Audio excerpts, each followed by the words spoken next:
Bien, bonjour à tous. En cette belle journée pluvieuse d'automne, je vais vous présenter les petits travaux qui ont été réalisés dans ce petit jardin laboratoire en prévision de la prochaine saison de récolte qui aura lieu à partir du mois de janvier-février si tout se passe bien.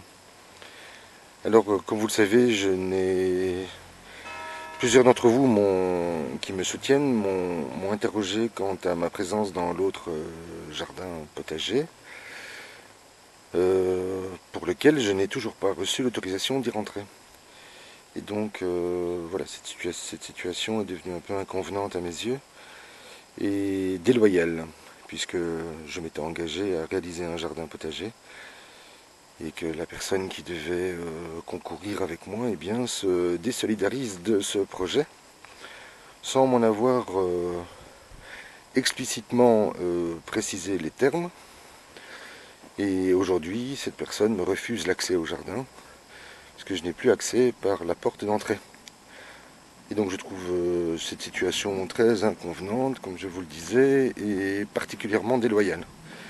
Mais c'est ainsi, l'être humain est ainsi fait, il faut faire avec. Alors, revenons à notre petit jardin. Donc vous voyez que j'ai continué l'aménagement des passe-pieds. Et j'ai créé cette longue zone de future culture pour les tomates. Vous voyez que j'ai augmenté ma planche de 15 cm dans laquelle je viens de replanter de l'ail qui me restait, qui en réalité poussait aux côtés des fraisiers. Et voilà, je les destine dans cette nouvelle planche qui recevra donc des tomates, des salades à l'avenir, lors de la saison prochaine. Alors ces 4 planches, eh bien j'ai commencé à les planter. Alors j'y ai mis des fèves dans cette partie.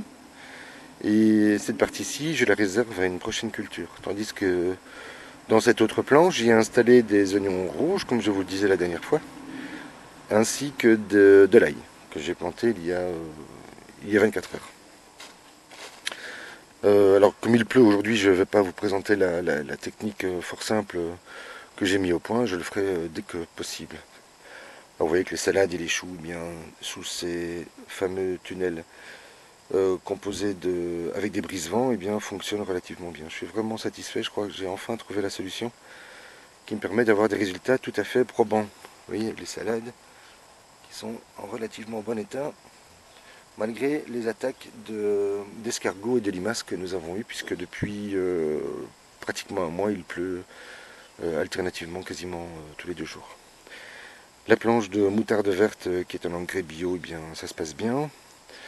Prochainement, je vais coucher simplement les plants, je vais les laisser enraciner, mais je vais simplement les coucher et les recouvrir de broyat composté. D'ailleurs, à ce propos, je vais vous parler de Bernard, qui m'a offert près de 20 tonnes de broyat. Et ça, je dois absolument le remercier. Alors, avec les choux ici, ben, ça se déroule relativement bien. J'ai commencé à enlever les haricots parce qu'ils ont commencé à geler. On a eu 2 gelées successives, vous voyez, les feuilles sont toutes noires.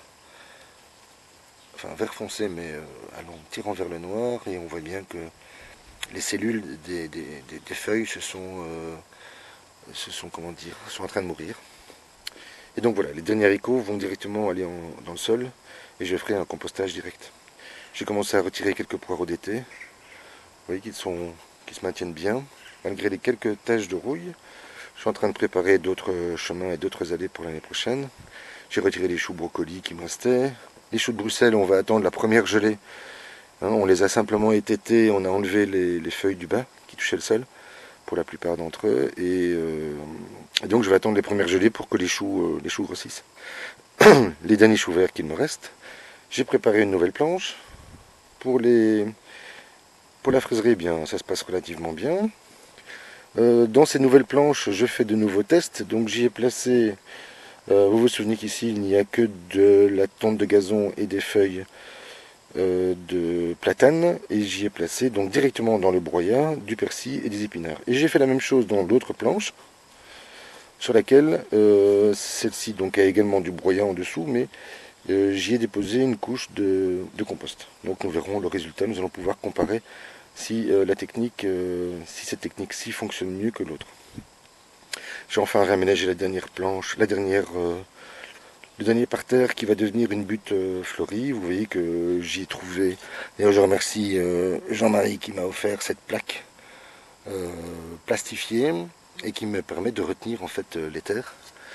Et je l'ai recouvert, donc après avoir planté une cinquantaine d'oignons, de fleurs, je l'ai recouvert d'une couche de broyat comme m'a offert Bernard, hein, ainsi que cette autre quantité. Donc j'ai vite réalisé un bac à compost ici. Vous voyez ce type de broyat qui est bien composté. Et j'ai même ramené des champignons. Alors, j'essaie de vous les montrer. Je ne sais pas si vous les voyez. Vous voyez qu'ils sont en train de composter dans ce broyat. Voilà, qui va l'aider à se mycéliser. Hein. Voilà. Donc dès le printemps, je vais le tamiser et vous savez que le compost, le broyat composté va dégager à peu près 50 matières organiques utilisables directement dans la plantation, tandis que les 50 autres pourcents, à peu près, hein, je n'ai pas été refaire les calculs, vont servir à nourrir la pédofaune qui est dedans. Donc comment dire, l'ensemble donc la pédofaune, les bactéries, les champignons et les vers de terre qui vont faire le travail à ma place. Alors j'ai fait rentrer 2 serres. Alors j'ai aussi réaménagé de cet endroit, donc j'ai récupéré à peu près 4 mètres sur l'emplacement des poules, que j'ai complètement nettoyé, je l'ai greliné et je l'ai recouvert de pellets.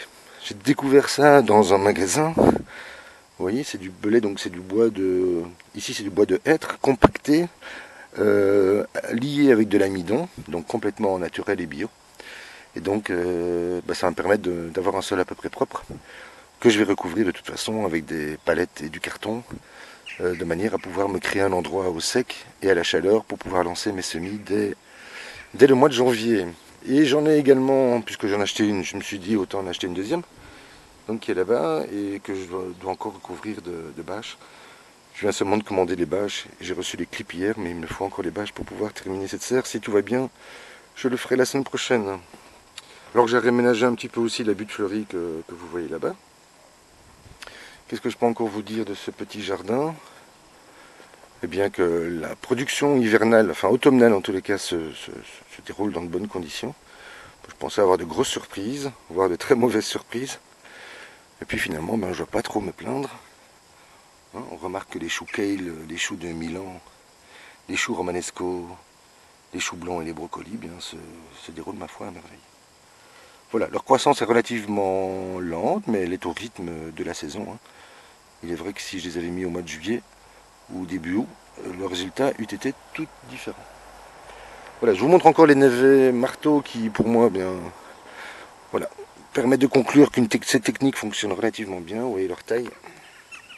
Alors voilà ma main pour que vous vous rendiez compte. Voilà, je crois que nous allons nous régaler cet hiver. Voilà, je vais vous laisser ici et puis j'espère pouvoir vous présenter l'autre jardin d'ici quelques temps. Et puis tourner la page de cette expérience qui ne fut pas si brillante que ça sur le plan humain, mais qui par contre, sur le plan des techniques et sur le plan de l'étude du terrain, nous a apporté beaucoup de satisfaction. Voilà, je vous souhaite un excellent dimanche et je vous dis à très vite.